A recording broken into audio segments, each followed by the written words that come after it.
we did it again. Verizon was just named America's most reliable network by Root Metrics for the 16th time in a row, proving once again that nobody builds networks like Verizon builds networks. That's why we're building 5G right. That's why there's only one best network, Verizon. Best and most reliable based on Root Metrics reports from second half 2013 to first half 2021 of 3 operators on all network types combined, not specific to 5G networks.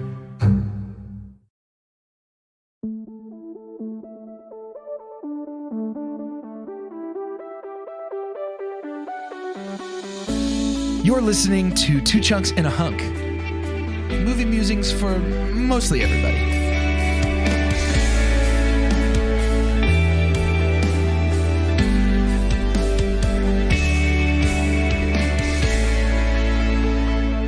Hello and welcome to Two Chunks and a Hunk. My name is Jordan Wonders, and this week I'm the Chunk. I'm Doge, and it's like the guy who's sitting at a bar and a priest walks in, pulls up a chair. The guy says, wait a minute. He says, I hate to tell you this, don't waste your time, but I happen to know there's no God. The priest says, yeah, how's that? The guy says, I'm an explorer in the North Pole. I've been caught in a blinding storm once, freezing. I was blinded, freezing to death, and I prayed, if there's a God, save me now. Now, God didn't come. The priest says, how's that? He says, you're alive. He must have saved you. He said, no, God never showed up. A chunk came along. You can always count on Doge for the longest quote. I love it. I need time to get into character. It shifts, I'm Carter, it forms and as it goes. I'm Carter, and Coughlin, throw down your weapon. Chunk you. I want to circle back. I love the idea of Doge's quotes. He's just throwing down the train tracks in front of the train as it rolls, and that's really great. It builds. It builds upon itself. So tell me why, was it you, Jordan, that was the hunk this week? No, I'm a chunk. Oh, I am too. Doge was it? Well, no, I'm the chunk too. Maybe that's because of a little Do you guy. hear those drums? Do you hear those drums? Is that a blue fishing shirt? An outdoor fishing shirt I see?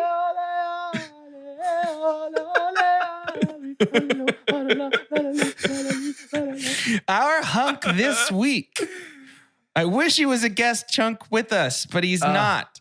Our hunk this week is Jeffrey Probst, because from where the crow flies right now in the temporal time slip that we're recording in, we are, is it 5 days out from Survivor season 41? Yes. Yeah. 5 And days. by the time you're hearing this episode, we will be 6 days past the premiere and 1 day away from episode 2 of season 41 of Survivor. Yeah. I am amped out of my absolute gourd. Yeah.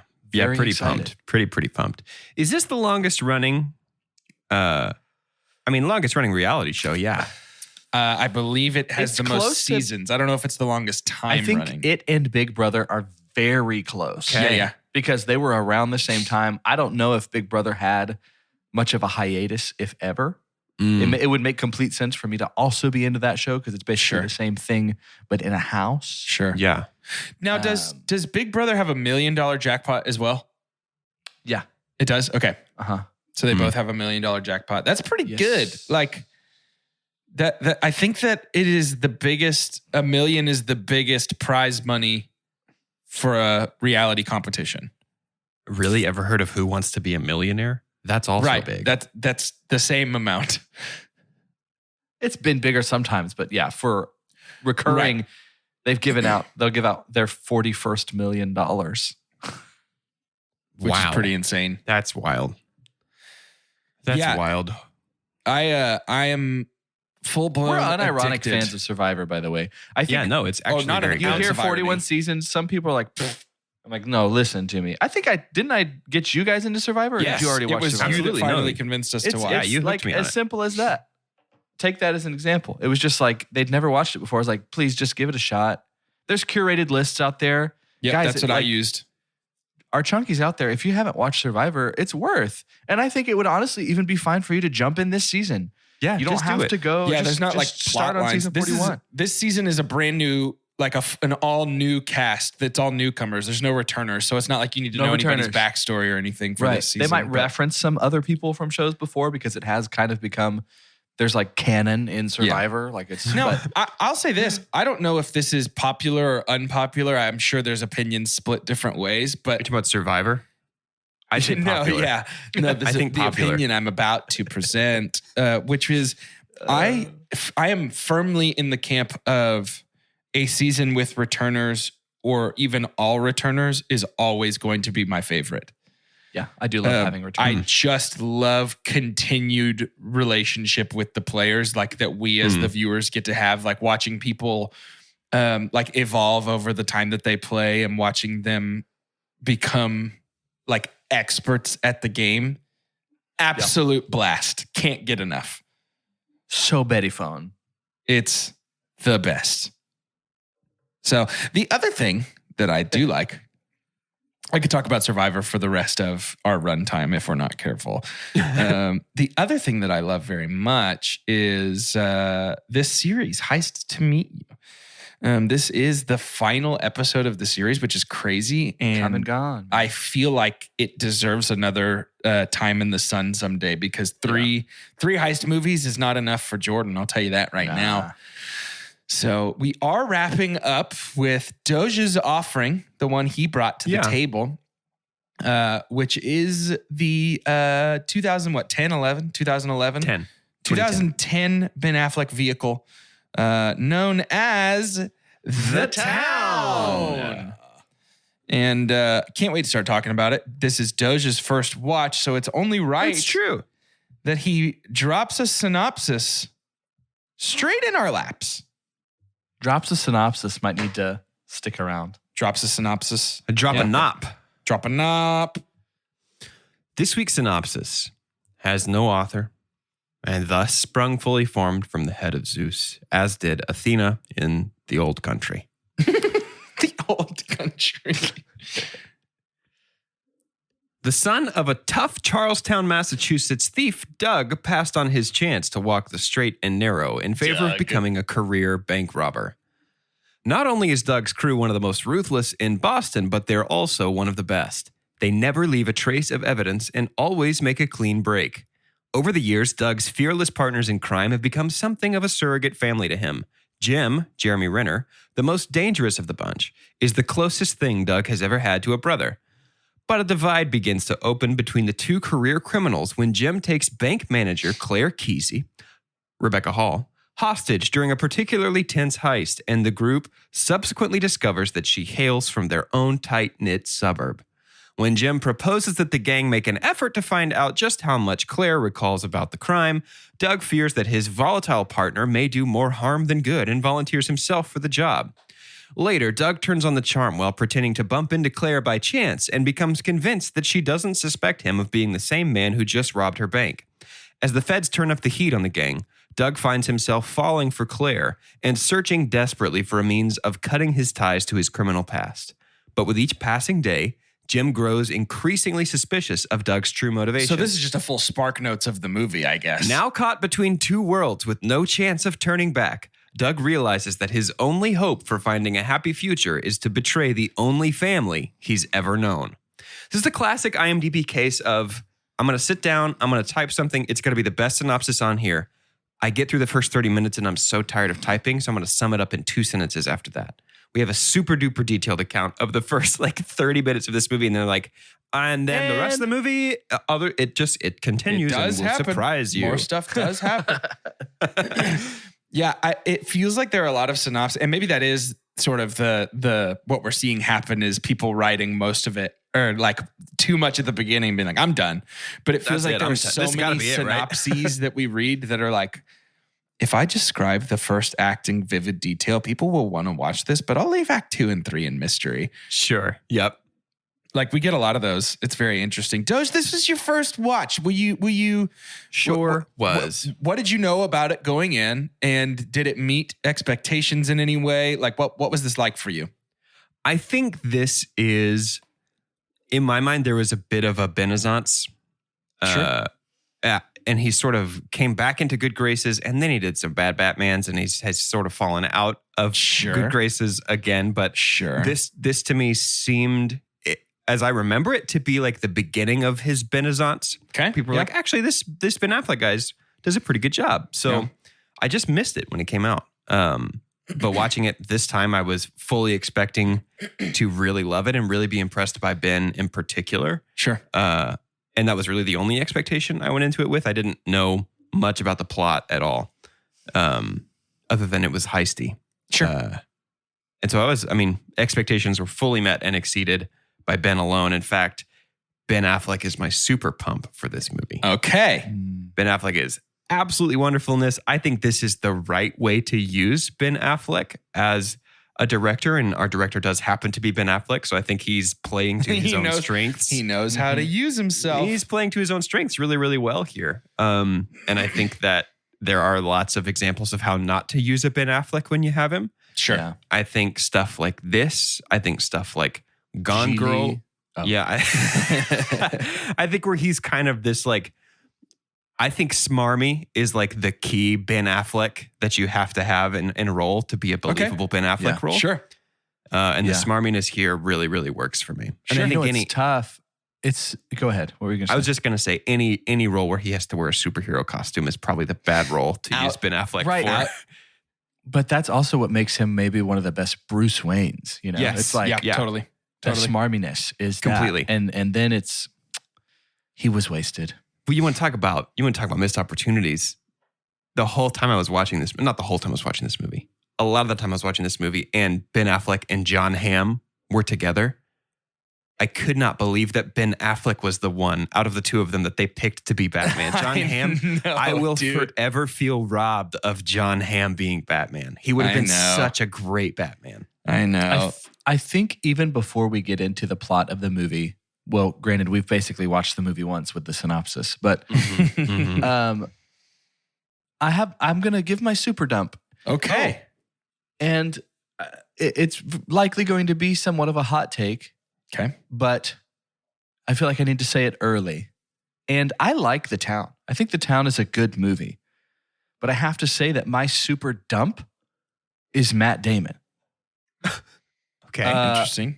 Because these two came on the scene together. Mm-hmm. They are, even though most of their careers have been separate, they feel like somewhat of a package deal. Sure. Both these Southie type boys coming in, taking the world through fire and flame, doing very, very well. Matt Damon has done better versions of this movie with a better character, in my opinion. Matt Damon in The Departed did not ruin The Town for me, but it made me compare The Town, or at least Ben Affleck's role in it, because you have these people that are kind of just flirting with disaster, right? Like these two roles that are kind of either, and again, they're both, honestly, what's funny is Ben Affleck is probably more like Leo DiCaprio's character than Matt Damon's character in Departed. But I think because of Matt Damon, I can't help personally, but always put those two together. And so the whole time I'm comparing him to Matt Damon in Departed, which is really unfair to Ben Affleck. And I think I'm in the camp, I like Matt Damon more. Like everything that he does, I like way more than what Ben Affleck does. Okay. And I know it's strange to go and pull from another movie, but I think it's because we did The Departed so recently and we've had a lot of Matt. And I think that's something that happens sometimes. I think with siblings, it happens sometimes to where you're like watching a movie and you're like, ooh, you know, this could have been the other Franco, or I don't know. I don't know exactly how you do this. Yeah. But that's my super dump. And I think my viewing of Departed and my love for Matt Damon made me not enjoy this movie as much. Watched it too soon. Which is a bummer. Do you think if you'd watched it in like 6 months from now, because it's been, less than a month since we watched Departed, right? If you watched it maybe 6 months from now, do you think you'd feel the same? I think it'd be a little bit more diluted. I think I'd still feel the same though. Because every single trivia on either of the movies of Ben Affleck and Matt Damon, I guarantee you there's going to be one of them that mentions for some reason the other. Yeah. When they have nothing to do with the movie. Yeah. And I think both an awesome thing because it really is just a Hollywood fairy tale, how those two got started in the business. But it's also kind of a curse. Yeah. In my opinion, it's more of a curse for Ben than Matt. But that's just how I agree. feel. Now, so the thing that I've realized watching it was that Dan Koch, our guest Hunk from about a month ago at this point, opened my eyes to something I've never considered before, which is that this is just violent Good Will Hunting in some ways. It is a little bit, yeah. Very interesting to see the similarities between Doug and Will as sort of like the guy who's different than the rest of the guys, who wants out of Boston, wants better for himself than what he's been given. It's very interesting, sort of falls in love with the beautiful outsider. Yeah, no, it was an apt comparison that I had never thought of before. Yeah. And it really stuck with me. Not necessarily in a negative way, I don't think. I don't think that diminishes it. No, I don't think it was a bad thing. It was just on my mind a lot watching it, you know. But yeah, I was really impressed. I want to talk about so as we did with National Treasure, I think it's only fair to do with The Town. I want to real quick talk about sort of my heist-based thoughts on this movie, which is I'm struggling with if I think a bank robbery is a heist. For sure is. Okay. You think so? So the heistiest moment to me, the thing that elevates this to heist movie is Fenway. I agree. I think Fenway is the heist to me. Criminal movie until the thing that made Fenway the heist is that we sit down and go, here's our plan. Right. Here's what we're doing. Right. You're on the inside, like the super thorough detailed We have plan costume of it. changes. We have deception. We have all that stuff. Now, yeah, I don't know, because I'm wondering. I haven't watched. I actually am. I think planning on just watching it this weekend. But I've never seen Heat before, which I've heard a lot of talk as being the heist movie to end all heist movies, and I think that is a heist movie about banks. But I'm wondering if there's actual heistiness involved. But yeah, the bank robberies, the sort of smash and grab, jump in, get the vault, get out. That doesn't strike me as heists, but Fenway definitely does, which puts this firmly in our heist movie category. Yeah. But when it started, my first thought, because I had just kind of forgotten other details, I knew Fenway was involved, but when it first started, I was like, oh no, is this not heisty? And then it got there. It definitely got there. But yeah, it's I think if anything, this little 3-episode series has shown me the how wide and open the funnel of heist movies can really be, which is fun. I enjoy that. Because I mean, you can make arguments that Ant-Man's a heist movie. Yeah, it almost right. I was thinking, like, would you say that Baby Driver or Inception, those things that we've already talked about, would they slot in nicely into this series? Inception, probably definitely a heist movie. Yeah. I think, you know, if we were having like a heist tasting, right? Or we're kind of going through, we sit down, multiple courses, a heist flight. They bring out, and then they say, and then of course here's the purist. This is just, you know, why do too much? There's just a little bit of salt.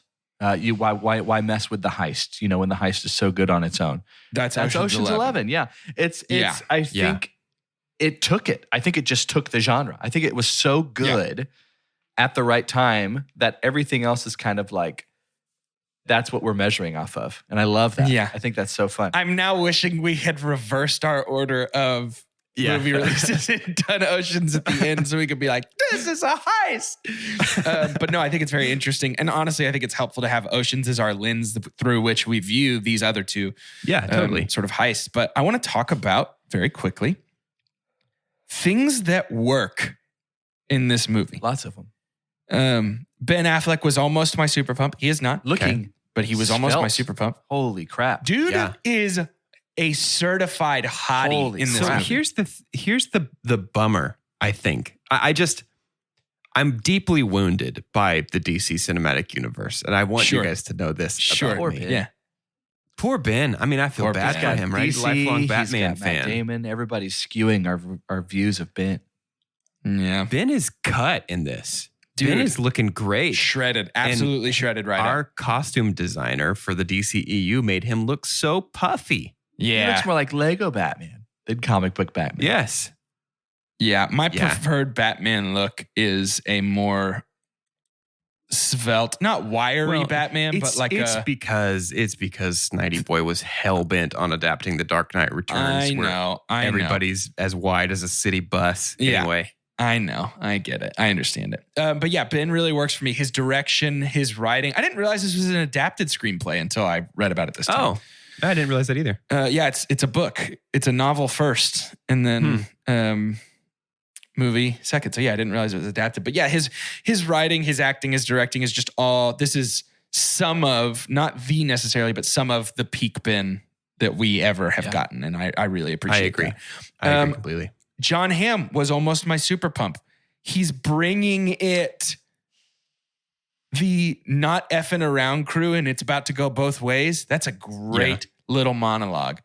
I think that he does charming, like inviting but menacing very well in his conversation with Blake Lively. Her character's name is Krista. Krista in the bar. Yeah. And that means this money isn't even worth. Yeah. It was so good. Yeah. I think he's during Mad Men? 2007. Yeah, it was. Started. Carter, did you have something to say about John Hamm? It's not his best. It's not even like a. I don't think it's his best either. I think I prefer him. Man, let's have this conversation. I was all over the place. So, John Hamm in Baby Driver, right? So there's all these other movies that I'm like, ugh. So John Hamm in Baby Driver. That's the best, like, intimidating Hamm in a movie. John Hamm in Baby Driver made me want that level of John Hamm in The Town. But then John Hamm in Baby Driver tatted up, goes off the edge and just goes crazy, makes me want John Hamm to be Jeremy Renner's role in this movie, even though he got that Academy Award nomination and Renner kills it. I'm like, oh, but Hamm's done better.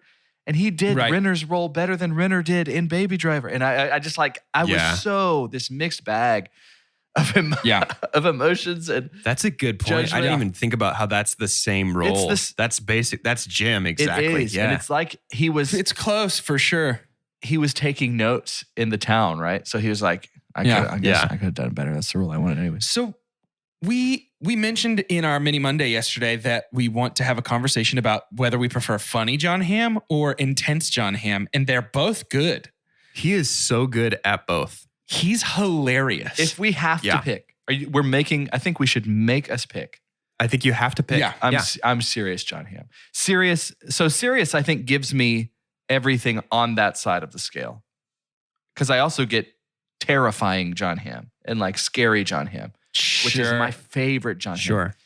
So you're basically excluding his NBC sitcom roles at that point. Pretty much. And Bridesmaids. And Tag and Bridesmaids, Which he's so funny, dude. The best of douchebags in Bridesmaids. He's awful. Yeah. Gosh, I love John Hamm. One of my favorite things John Hamm has ever done is play Liz's doctor boyfriend in 30 Rock. Oh my gosh. Yeah, I forgot about that. Loses both hands. He gets his let's run down Funny Hamm to see what we're losing. Tag, Bridesmaids, 30 Rock are really the three that come to mind. Which is why I think I have to pick. Schmidt. Oh too. Yeah, that's true. But every time I see him, I think of his SNL appearance where he does. It's like an infomercial, and he starts soy Juan Hamon. I think of that every single time I see John. I think because of the comparative size disparity between these two portfolios, I have to go serious John Hamm just because we would lose more John Hamm if I picked the other one. But I really, really appreciate his comedic timing. I think he's hilarious. He is so funny, but I also have to choose serious John Hamm almost exclusively for the climax of Baby Driver. Yeah, which is just fantastic. Phenomenal. Yeah. Phenomenal. So it seems like The Town, even our discussion is suffering a little bit from everything outside of The Town that these people have done, which tells me two things. One, that we feel stronger about the other things than we do about The Town, which I would say is true for myself as well. Yeah. But two, it tells me that the casting of this movie was very good if we can't stop thinking about all the other great things these people have done, you know? I think one of the biggest casting missteps, though, was Chris Cooper. Love Chris Cooper. Okay. Never have a problem with Chris Cooper. Sure. Love this role for Chris Cooper. This fits him really well. being Ben Affleck's dad does not fit him very well. I think you have to choose. Do you have Chris Cooper be Ben Affleck's dad, or do you have Jeremy Renner be Ben Affleck's friend? Because Chris Cooper looks exactly like an old Jeremy Renner. He looks like he is son. He looks like he is in real life Jeremy Renner's dad. Right. That was just like, interesting. I don't feel like you can do that. You can't have both. I didn't think about it like that. I did think that they don't look like. Think about them. Think about them side by side. Yeah, no, I see it now. I completely buy that Chris Cooper is Jeremy Renner's dad. Sure. Yeah, I didn't think about it like that. I'm actually going to look that up on IMDb just in case that's you didn't know that Angelina Jolie's Jon Voight's daughter. Yeah, that's fair. Yeah, I have a hard time believing that Chris Cooper sired Ben Affleck. I'll say that. Not a chance. That's tough. Just before we move on to other discussion points, I do just want to say underutilized and very good at what she did to me was Blake Lively. She was great. I think that she should have been in more of this movie. Yeah, she was really good. I think she had such an intense character that if she was underutilized, it wasn't by much for me. I think if she starts just playing into that, which was really all she was asked to do, I think she was great. I would have liked to have seen her in normal situations before we see her in intense situations, though. Like, we really only ever see her for a second at the barbecue, getting with Doug at the beginning of the movie, and then kind of her spiral freak out at the end. Yeah. We don't really get to see. I don't know. I think those moments are a little more impactful if we're peppered in with this is what a normal day looks like for Krista when she's not in an intense situation. Right. You know, right. Just a little taste, absent. not much. She's pretty absent from the movie until we need her to move Ben Affleck's story along. Sure. Which I guess, I mean, he's the main character, so that could be argued for almost every character. Right. But sure, yeah. It felt a little bit like, oh yeah, I forgot we had this character. Let's write her into the finale. I wish we dug in a little more to the unintentional to the fact that she's Jim's sister. Do they interact? Only at the barbecue. Yeah, barely. Yeah. I think that we should have gotten that a little bit more blatantly. Yeah. We need a little bit more at the barbecue. Late lively. Nice. More blatantly. Blatantly. Thank you. Super Pump. That'll for work. Me. Go. Rebecca Hall. Okay. Her role felt one of the most important because technically it feels like unmasked, she is the person dealing with both sides the most. Yeah. And so she felt kind of like a glue, and she's great. And she is fantastic. My Super Pump, a lot of it has to do with just a Rebecca Hall appreciation. Pump is because she's just really underrated. I think she's a great actress. I don't think she comes up a lot, but she doesn't come up a lot. And she was just very, very good for this. I think in the way that like Meg Ryan plays this, like I could see a friend being in this rom-com role. She's got kind of like a down-to-earth vibe about her that just feels like you know her. Rebecca Hall was great for that in this heist movie, in this high drama, because it was like, shoot, I felt like my friend or relative was like going through all of this stuff. Yeah, and good there's call. so much asked of her at the reveal, right? You got to imagine when you're reading the script and you find out, okay, we know at some point she's going to find out that he is the one who was at the heist this whole time. That fear and confusion when she's in the bathroom was pretty gripping, and it needed to be. So kudos. Yeah. She's my Super Pump. I think she did so well. And I think there's an appropriate amount of her in this movie because she probably has third most screen time, I think. Maybe second, because maybe even more than Renner. But it also has for I think one of the most tense scenes when we have Renner on their date with them at lunch. Yeah, dude, that has to be. The three of them together is electric. Oh, right, that has to be. And so there's this assumption maybe because Rebecca Hall is so underrated that she would be the one to have to step it up. But I think there was some meaning to her. Honestly, she was. I agree. I think they all probably had to rise to that occasion just a little bit because it. Whoa! I just stepped on the verbal skateboard and it slipped out. You good? You good? You got it. Get back up on that Super horse. Intense. It is three people really bringing it in that scene, and it's really she's fantastic. I'm glad you called that specific moment out too because she's great. She's really, I will say good. This has nothing to do with her. This is all script. It'll be just like one of my sunny days is so ham-fisted there at the very end that it does not feel like the good twist that it's supposed to feel like. Not twist even, but like the major like, she still cares. Right. Like if I was the police in that, or the FBI, as soon as she said that, I'd have been like, what was that? What does that mean? Was that a code? What was that? That's a code for That's something. more writing than No, how I she totally delivered agree. it. That's what, it's got nothing to do with her.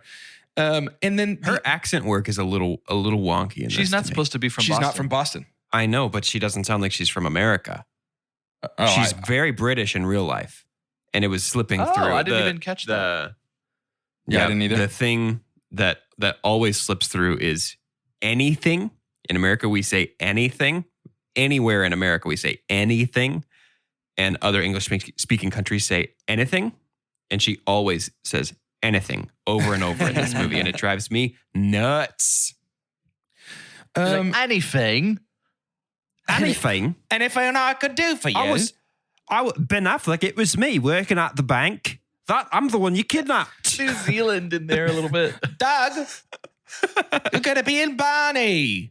Barney Rubbo. Trouble. I'll never not think that's funny. Trouble.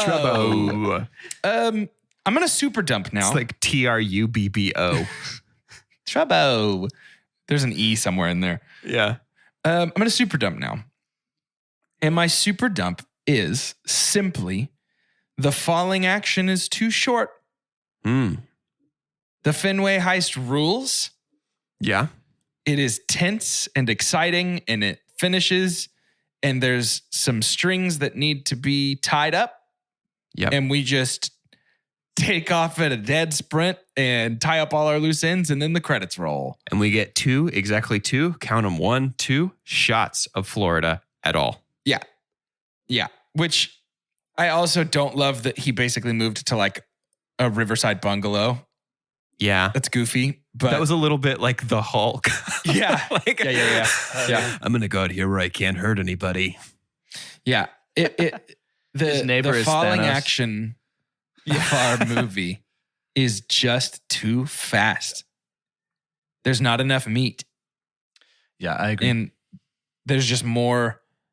There's more that needs said and done, I think, there to create a really satisfying ending. And I think that more than anything else, that is what keeps this movie from being the next echelon from whatever it is. Totally agree.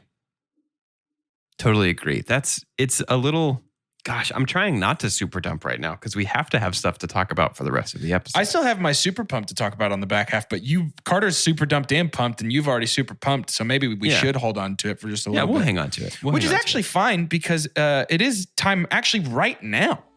Look at that. To head on over to Shout Announcements. It's the Shout Announcements show. Welcome to Shout Announcements, the part of the show where we give shout outs. I didn't have my tuba primed and ready. Yeah, you got to get your tuba ready, buddy. I got a shout out ready. And that shout out goes to Super Shazam Man on iTunes. They've written 5 stars. Just recently was my 1-year anniversary of listening to this podcast, and I am hooked. Such fun and wholesome content that gets me through long days of traveling. Subscribe to their Patreon for even more entertainment. It's Super Shazam Man's 1-year anniversary of listening to this podcast. And it is almost our 4-year anniversary of making this podcast. Whoa. By the time we get to our 4th birthday, that's October 10th, we would love to get to 300 ratings on iTunes. We are pretty close.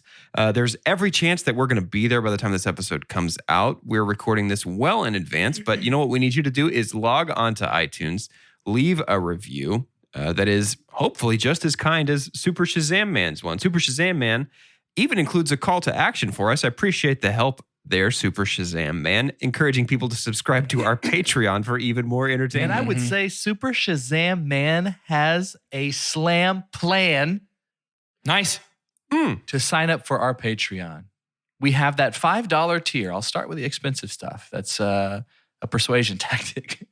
But we have the $5 tier with our Discord channel, which has been a lot of fun. We have shared most recently, one of our favorite directors on this podcast, and a lot of our chunkies feel the same way. Denis Villeneuve basically poo-pooed a little bit on something that we love. If you want to know what that something was, go on to that $5 tier. And then obviously we have the $3 tier, which we've had for quite some time, almost 2 years now. Is that right? for Patreon. Whoa, yeah. That'll be January. It'll be 2 years. So there's a lot of content in there. There's a lot of extra episodes. You'll have the Back to the Future 2 episode that came out most recently as we're going through that entire series. You'll also, very importantly, be able to have multiple votes for those series in which you get to decide what we review. And there's one coming up very soon. That's true. And it's not only is it true, but it's spooky. Feeling a little nervous, feeling a little like I should be checking behind my curtains and doors. You know what I mean? Because what if there's a killer on the loose? That's right. It's Chunktober 2. It's back. The big spook. The big spook. It's spooky beyond all reason. And look, here's the thing. This time, like Carter mentioned, it's a vote series. We want you to tell us which horror movies we're going to be talking about. And make sure you participate in this one because you are directly in control of the level of spooky scary. So if you're one of those who leans a little more tame in the scary category, if you're a little more Friday the 13th and a little less Hereditary, this is your moment to take control and grab the reins and really steer this boat, if you will. And like Carter said, if you're a patron, you do get a second vote. That's powerful, incredibly powerful. Truly. Just as powerful as all the money in Fenway Baseball Park, from whence the Red Sox play their games, into which we return. Well, not immediately. All the money in Fenway Baseball Park doesn't even compare with the riches we're going to earn from this ad. We did it again. Verizon was just named America's most reliable network by Root Metrics for the 16th time in a row, proving once again that nobody builds networks like Verizon builds networks. That's why we're building 5G right. That's why there's only one best network, Verizon. Best and most reliable based on Root Metrics reports from second half 2013 to first half 2021 of 3 operators on all network types combined, not specific to 5G networks. Okay, it's time to talk about how cool the bank robberies are. Very cool. The bank robberies. The bank robberies specifically. So you think crime is cool? I love crime. I can't get enough of crime. Oh no. Did you know crime's bad though? Wait, what? How? Yeah, you can't. They won't let you. No, these guys did it. So I don't know if that's... They were acting. They wouldn't let you in real life. I'm incapable of telling the difference between real life and entertainment. So violent video games and movies cause me to do violence onto people. It makes your brain drip out of your ears, turns you violent. Yep. I think I prefer the bank robberies to Fenway. I think I do too. Ooh. I think I do too. Ooh. Really? Yeah, it's just so these Did bank you think robberies that would be spicy? No, here's what's spicy. I've been mulling over this for years. And I think the town has revealed something to me. Tell me. And I hope you're going to say what I think you're going to say. Exhibit A. Here's the two things. So Fenway, I see more of Ben's face. Bank robberies. You should even call it Benway. He has a mask on. Fenway, he is side by side with Jeremy Renner and looks like he's acting. And Renner looks like he's just the role, if that makes sense. I don't think Ben Affleck is a good actor. Okay. I really don't think Ben Affleck is a good actor. Okay. Straight up. Like, I don't. That's valid. I don't think he has any chance of like winning an acting Oscar of any kind. He has next to no range, I think. That's the part I will agree with. I think Ben Affleck is a one-directional missile that, when aimed correctly, gets the job done. So, Carter, does he fit alongside like a Nick Cage or a Keanu to you? Where it's like not a good actor, but does one thing well. I don't even think Ben necessarily does that thing the best. It's like not the best, just well enough. No, I just don't think. I don't think he's a good actor. I can just see him trying is what's weird to me. I think even when he's put in a role that he's supposed to be in, it feels like he's constantly thinking about how much he needs to nail it. Right? It's like, I don't know. That's just what I keep picking up from him. I used to love Ben. There was a time where I probably would have said he was my favorite. And over the years, I have slid more and more to your side of this conversation, Carter. Like favorite actor of all time? Yeah, I think. You'd say he was like a number one boy for a while? I think at the end of high school, beginning of college, I would have said that. Yeah. Wow. But just as time has gone on and I have, I think, just grown an appreciation for subtlety and like a deft hand in acting. I think he has neither of those two things. Yeah, no way. But yeah, I just think as time has gone on, I land more on your side of this conversation. He's never somebody I am. Well, hold on. Let me say this correctly. Ben Affleck himself is not anybody I'm ever sad about being cast in something. However, recently, Ben Affleck being cast in something seems like a red flag. Been doing some stinkers lately. Yeah. Ben Affleck is, I've been playing some Mario Tennis. Okay. And you can use this for almost any Mario like party-like game. Certainly. Is Ben Affleck the Bowser of Hollywood? It's like, listen, if you need him to, he's got this role, right? But the moment we try and dress him up to the theme, the moment we try and make him do something else, the moment we try and ask for a little bit more finesse than might be capable of him, can't do it.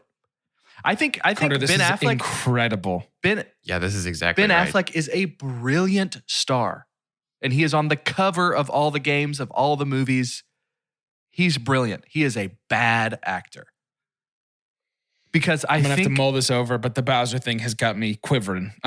Here's the thing that I think is so brilliant about him. I think he knows. Because I think we don't get as much as I would think like Rosamund Pike could be acting with a mannequin in Gone Girl and still have been the most phenomenal thing about it by a mile. Yeah. Yeah. She needed Ben. Ben knew what she needed, right? Ben knew what his buddy Matt needed. They made Matt the lead. I wonder if that was even a question, right? He was like, bet it wasn't. No, Matt, I get it. You're way more charismatic than me. You have to be Will, right? It can't be the other way. Their history totally changes if it's not the other way. Yeah. There's never a scenario where we say self-awareness. Maybe it is. Maybe he knows. Does that make him a good actor? No. That he knows exactly what role he needs to slot into and slots into it in these ensemble movies. No, it makes him a good director. Very aware. Not a good hockey player. Over here, Carter Willis. Not good at it. Very aware that I shouldn't be on ice. Does not make me an athlete. Does not make me a good hockey player. Yeah. I think there's something to be said, though, for I think you're exactly right, Jordan. That makes him a good director. And in those instances that he is self-directing. And a great writer. To say, fantastic self-directing writer. to say, hey, I'm not the main boy of this. Great. It's a good choice, Ben.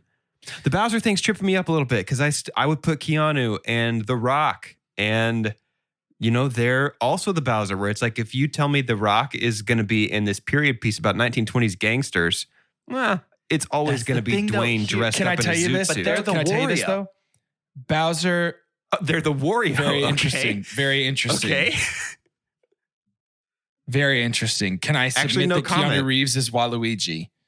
No comment on that. Yeah, I completely agree. They're the Wario. They're Keanu is at least Waluigi. But at least they have a pretty defined role. They don't just go, oh. Like it's like. Yeah, that's true. Or they're the DK. It's like any Cena or Dwayne Johnson is he's DK. The leader of the bunch and you know him well. He's finally back ready to kick some tail. His coconut gun. That's all I wanted to say was coconut gun. Well, if it shoots you, it's going to hurt. I do want to say that part as well. So that's all. Yeah, let it be known. And again, it took me a long time to get here, which means not necessarily it would take me a long time to actually think he's a good actor, but I also wouldn't be surprised if he actually has something out there that exists. I just can't think of it right now. I think Argo, there's a lot asked of him. I kind of want to watch that again. I've never seen Argo. I was just saying to Callie that I need to watch that now. So sorting his projects by rating on IMDb, we've got... You can do that? His That's top is Good Will Hunting. His top is Curb Your Enthusiasm, but I don't think that we're going to count that for him. His top is Good Will Hunting, then Zack Snyder's HBO Max's 4x3's Justice League. Ugh. Then Gone Girl, then The Last Duel, and then Argo. I bet The Last Duel is probably pretty good. I don't know, man. I cannot get over History Matt and History Ben. They do not look like they belong there. They've got a very, very late 1900s, early 2000s face. Okay. I can respect that thought process. That makes sense to me. So back to the bank robberies, because Ben's face is covered. I just think these are, bank robberies, heists, all these things. They're so tense. So much like adrenaline in these scenes. So many things that can go wrong. I just really, really enjoy these bank robberies, specifically the bold 9 a.m. midday armored truck robbery that ultimately culminates in the scene of the police officer looking away because it's 4 dudes with automatic rifles. What's he going to do? 4 nuns. 4 nuns, sorry. With automatic That's based rifles. on a true story. Which is 4 nuns really did that? Yeah, 4 nuns, man. Wow. That's not very Christ-like of those sisters. Well, sisterhood of the traveling vans. Okay. It's a work in progress. Yeah, it is that. It's a work in progress. I'm not happy with it, but it did come out of my face. It's the Ben Affleck of this podcast. We're not happy with it. We can't really dress it up in any special way. Sure. But it's here. I really enjoy those. The Fenway heist is a ton of fun. I feel like I could feel Ben's excitement to film something about robbing Fenway. Yeah, totally. I think I had the thought while I was watching it. I wonder if a large portion of the reason Ben wanted to make this movie is so he could get back behind the scenes at Fenway. Ben could have done that anyway, I think, probably. I don't know. It's not, it's a baseball club. And they're pretty tight-lipped with security over there. That's true. That's a good point. Doge, would you please super dump so that I'd like to bring the vibe back up. Yeah. With my pump versus down again with the dump. Might be spicy. Are we ready for this? Oh, well, now I'm afraid that our pump and dump are going to go to war. Oh. Yeah, no, it's not. To war! Jeremy Renner's non-verbals. The way he walks, the way he anything besides his lines that he's saying and his faces he's delivering them looks like a high school drama production of Guys and Dolls to me. Jeremy Renner's nonverbals looks like he Googled tough guy walk and then tried to copy that. Yeah, this one's got some heat on I like Jeremy Renner. The capsaicin. In this role. He's a baby, a little tiny baby Jeremy Renner. He looks so young. Same age as John Hamm and Ben Affleck. That's insane. He's just got a young face. He's got a baby face. He still does a little. He's got Stewie eyes. Think about it. Think about it. I'm sorry to mess up your super dumb. It's just his nonverbals are bad to me. It looks like it really does. It looks like he Googled how would a real tough gangster walk around. Oh, and just copied that. Well, they're bad at the beginning. I think they get better as the movie goes. Yeah. Don't back off. Don't back off. No. Stand strong. I'm standing strong. The first impression of it, he walks into the screen and he's doing his shoulders like this. Look, you can see me shrugging my shoulders. You can hear it in my voice too. He's walking like this. And it's what are you doing? Where's your zoot suit, dude? What movie is this? Zoot suit. That's just tough, man. I don't know if you I can tell agree it's with that. It's a real spicy stinker when you guys have nothing to say about it. Well, but how do you argue? I have lots to say about it, actually. It's just wrong. The only thing to say is I don't agree. I don't know how to point to right. But no, when he did this is more of a. Well, I'll tell you how hard it's a real discussion killer. How hard I disagree is that Jeremy Renner's my super pump for this movie. Oh. Literally every aspect of his performance is so good. He is amazing as this loose cannon, wild card, scary friend that you don't really want to have around, Very but you scary. definitely want to be in his corner. Specifically the scene where he's got the gun out on Doug by the fence. And he's essentially letting Doug know if things go south, it's suicide by cop for me. I'm not going back inside. Dude, he's unreal in this movie. He's another person I feel like I could have used even more screen time from. And now that we're having this open discussion, I think I'm realizing what I mean by that is less Ben, more Jer Bear. Do we flip him? No. Okay. No. I want But the if we roles flip to stay him, the but same. if we flip him, Chris Cooper gets to be Jeremy Renner's dad. It's all worth it for me at that point. Yeah, I'm fine with it. No, I just think Jeremy Renner is fantastic. I like Jeremy Renner almost always anyway. I typically really like him. I did see Tag, the John Hamm movie and Jeremy Renner movie we talked about. It's dumb and it's not a good movie, but it's pretty fun. And Jeremy Renner is hilarious.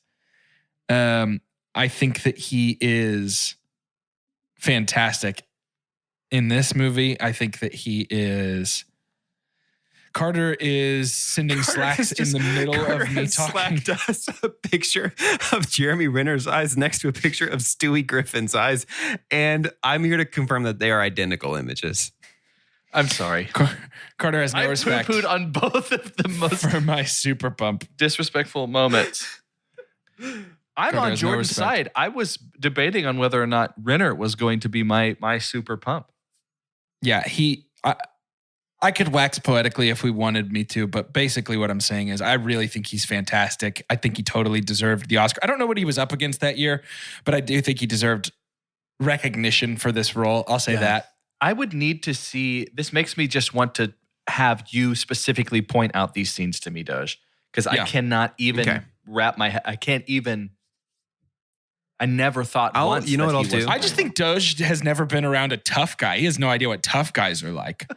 I live my soft, my lily white life. All these Never been around a tough guy. Doge You know what has I'll never do? seen a group of guys snapping at each other walking down a road.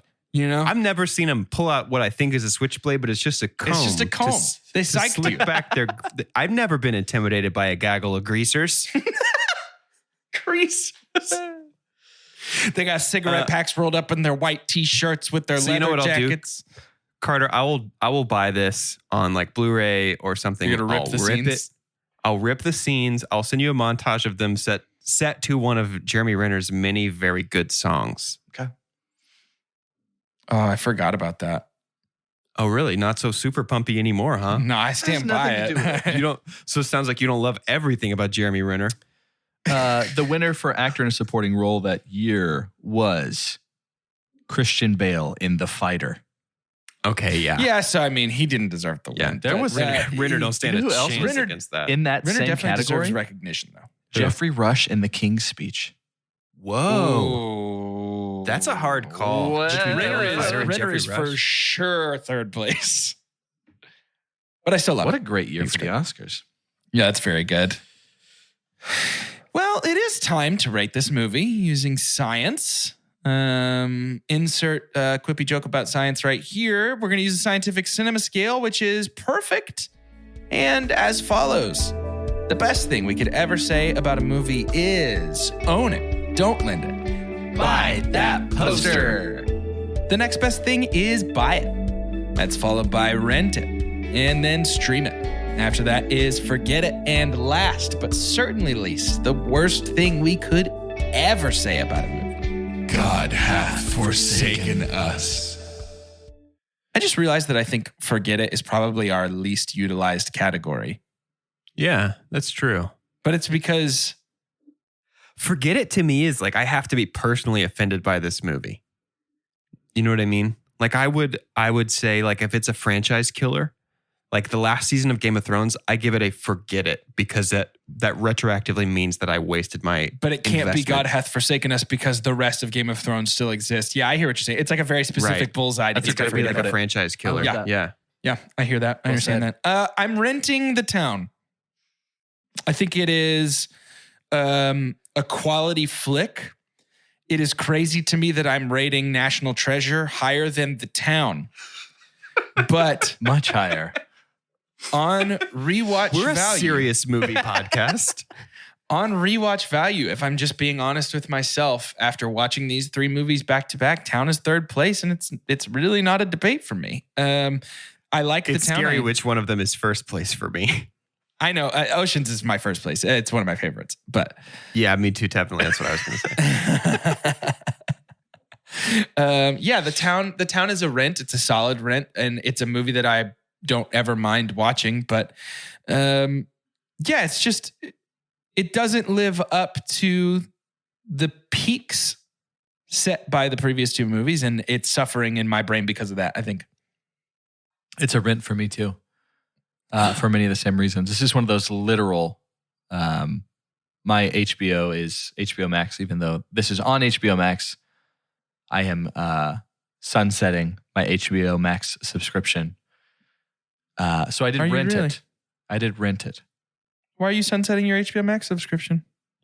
Because I'm going to start a new account with HBO Max. Just start fresh without all that baggage. I am going to stream The Town. I think this is a movie that, if you watch it in isolation, is better than, like, for us, we watch a lot of movies, like at least 2 a week usually. And if you could somehow manage to go a couple of weeks without watching a movie and then watch The Town and then go a couple more weeks without watching a movie, that's the ideal way to enjoy The Town, because it's good. Imagine, but it doesn't stack up against many other things. Imagine someone describing you or one of your friends that way. Ultimately, if you that's don't offensive. hang out with anybody, ultimately that's not good. If you become been alone starved for like a human month, connection, and then you hang out with Derek, and then you go a couple weeks without seeing anybody but Derek after that. Derek's a pretty cool guy. As long as Doge is the only person you see that month, you're going to love hanging out with Doge. Yeah, I wouldn't recommend like filling your calendar with like lunches or coffees with like other people if you're going to see Derek. Derek's really best sort of in a bubble. If you and Derek can hang out alone. He really shines as like a standalone friend. Yeah, if Derek's the third entry into your friend series for the week, you're going to want to go ahead and hit pause on Derek, push him to the next week. You're going to forget Derek because your other friends are good, but Derek's a friend franchise killer. Derek's a real franchise killer. A real Wednesday friend. Put him in the middle of your week. You can get through the week. Put him on hump day. You're going to be fine. Yeah, that's Derek to a T. Oh my gosh. Oof. I chose Derek because I don't actually know any Dereks in real life. I know Derek. He just texted me, asked why we're being so mean. Why are you being mean to me? And you're like, I'll talk to you Wednesday. We don't know what we're talking about next week. But you do, listeners. But you do. Was there a B in there somewhere? Yeah, I said you do on accident. You do. Zoinks, you. That's my favorite cartoon dog who solves mysteries. Carter, we went for the same joke, but yours was faster. I just scratched a mosquito bite.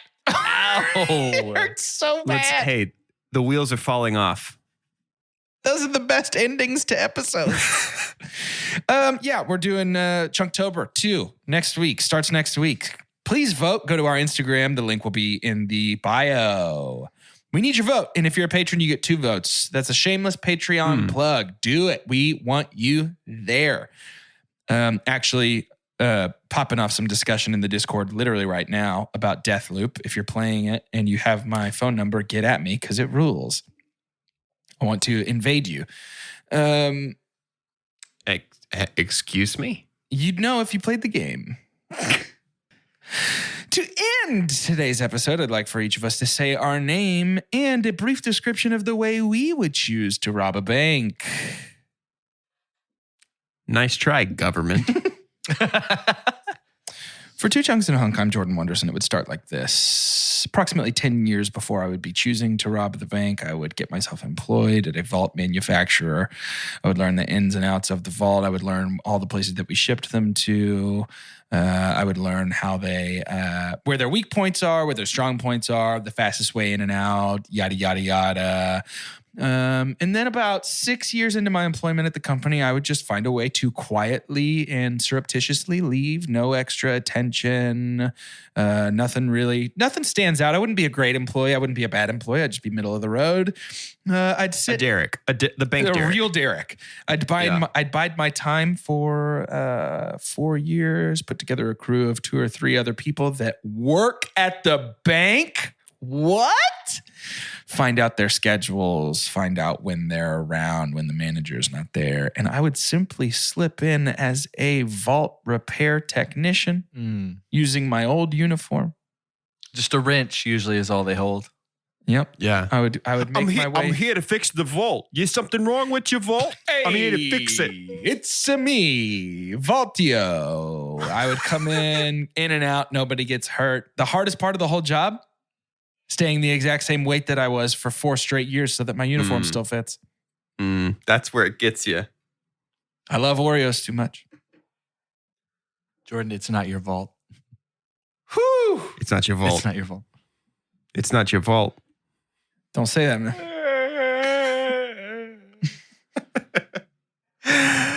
I'm Doge, and the way I'd rob a bank would go a little something like this. I walk up to the bank with a $50 bill, and I say, can I get this in 2 20s and a 10? And they say, sure, but they accidentally give me 3 20s, and I don't notice until I've already driven away, and then I'm sick with anxiety for a week until I go back to the bank and give them their $10 back. I'm Carter, and I'm going to...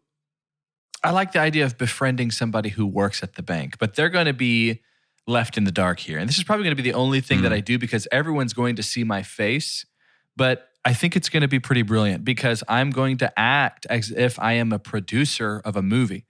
And this would be a perfect set for this robbery that I'm trying to do. And so a lot of the investment would go into hiring a cast and a camera crew, legitimate camera crew, shutting down the bank on that day. Obviously, we can't have actual people in there when this is going on. And filming a scene. And though, listen, we've spent a lot of our budget on the camera equipment and stuff. Obviously, we'll put it back. We've got somebody here. Don't worry. We're going to actually kind of take the money out. I think there's a certain realism, you would understand in the movie business. It needs to look real.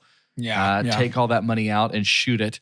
And actually, obviously, all of it will be on camera, including my face. And then kind of shut it down with, this is when I'm going to need a little bit more fantasy. I need the thing that shuts down all the weapons in in Hobbs and Shaw.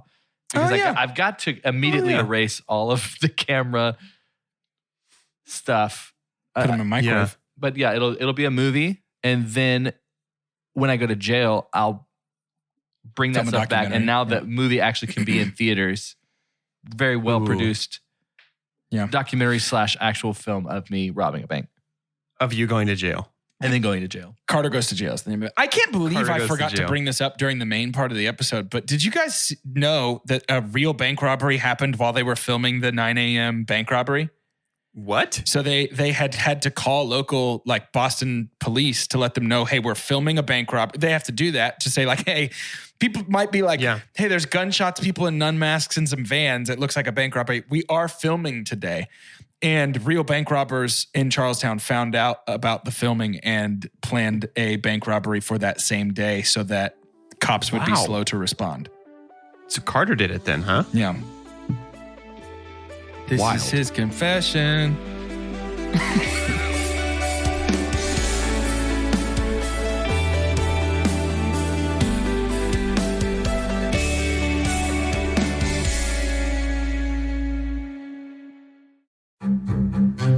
We did it again. Verizon was just named America's most reliable network by Root Metrics for the 16th time in a row, proving once again that nobody builds networks like Verizon builds networks. That's why we're building 5G right. That's why there's only one best network, Verizon. Best and most reliable based on Root Metrics reports from second half 2013 to first half 2021 of 3 operators on all network types combined, not specific to 5G networks.